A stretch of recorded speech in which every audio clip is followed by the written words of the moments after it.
మాత్రే నమః. మిత్రులందరికీ శుభోదయం. ఈరోజు శ్రీ విశ్వావసనామ సంవత్సర మాఘ శుద్ధ షష్ఠి శనివారం. ఈరోజు ఉత్తరాభద్ర నక్షత్రం మధ్యాహ్నం 1:20 వరకు ఉంది. తదుపరి రేవతి. ఈరోజు జనవరి 24, 2026 తేదీ శనివారం.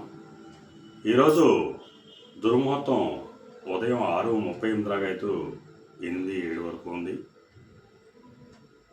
వర్జ్యం రాత్రి 12:46 లాగైతే 2:18 వరకు కూడా వర్జ్యం ఇవ్వడం జరిగింది.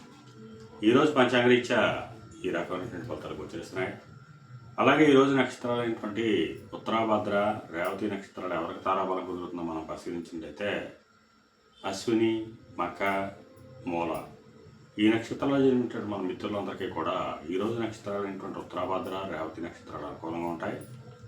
అందువల్ల ఇప్పుడు చెప్పుకున్నటువంటి నక్షత్ర జాతకులందరికీ ఈరోజు శుభకరంగా ఉండే అవకాశం ఉంది. అలాగే ఈరోజు రాశిఫలాలను మనం పరిశీలించినట్లయితే మేషరాశిలో జరిగిన వాళ్ళకి అనారోగ్య సూచన, ధన వ్యయం, కార్యటంకాలు ఏర్పడతాయి. వృషభ రాశిలో జరిగిన వాళ్ళకి చేసేటువంటి వ్యాపారాలు లాభసాటిగా సాగుతాయి. మిథున రాశిలో జరిగిన వాళ్ళకి ఉద్యోగ అవకాశాలు పెరుగుతాయి. కర్కాటక రాశిలో జరిగిన వాళ్ళకి పితృరాజధానికి సంబంధించి శుభవార్తలు వింటారు. సింహరాశిలో జరిగిన వాళ్ళకి అనారోగ్య సూచన, ధన వ్యయం, కార్యటంకాలు ఏర్పడతాయి. కన్యారాశిలో జరిగిన వాళ్ళకి కళత్రపూర్వక ధనలాభం కలుగుతుంది. తులారాశిలో జరిగిన వాళ్ళకి శత్రుభయం కలుగుతుంది. వృశ్చిక రాశిలో జరిగిన వాళ్ళకి సంతానానికి సంబంధించిన శుభవార్తలు ఉంటారు. ధనురాశిలో జరిగిన వాళ్ళకి ఆకస్మిక ప్రయాణాలు చేయాల్సిన అవసరం ఉంటుంది. మకర రాశిలో జరిగిన వాళ్ళకి పరాక్రమంతో వంటి ఆదాయం ఏర్పడతాయి. కుంభరాశిలో జరిగిన వాళ్ళకి ధనాదాయం వృద్ధి చెందుతుంది. మేన రాశిలో జరిగిన వాళ్ళకి కొద్దిపాటి ఆరోగ్యం, కార్యజయం కలుగుతుంది. ఈరోజు ద్వాదశ రాశి యొక్క ఫలితాలు ఈ రకంగా తెలియజేయడం జరిగింది. అలాగే ఈరోజు సమస్త ఆయుధ వ్యాపార రంగంలో ఉన్న వాళ్ళకి కానీ, పాతని వ్యాపారం చేసిన వాళ్ళకి కానీ, బంగారు వర్తకులు కానీ, బంగారు ఆభరణాలు తయారు చేసిన వాళ్ళకి కానీ, శానిటరీ వర్తకులు కానీ, సిమెంట్ వర్తకులు కానీ ఈరోజు మిక్కిలి శుభదాయకంగా, లాభదాయకంగా ఉండే అవకాశం ఉంది.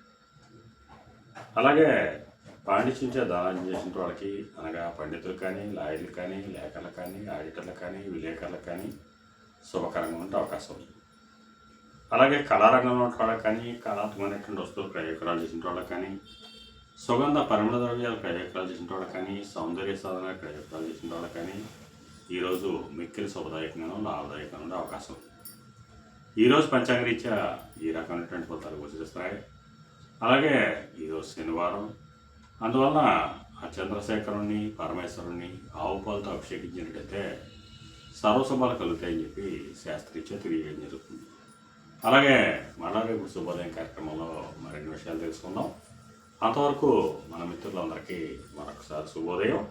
ఇట్లు మీ పెదబాబు సిద్ధాంతి, గొల్లల మామిడి.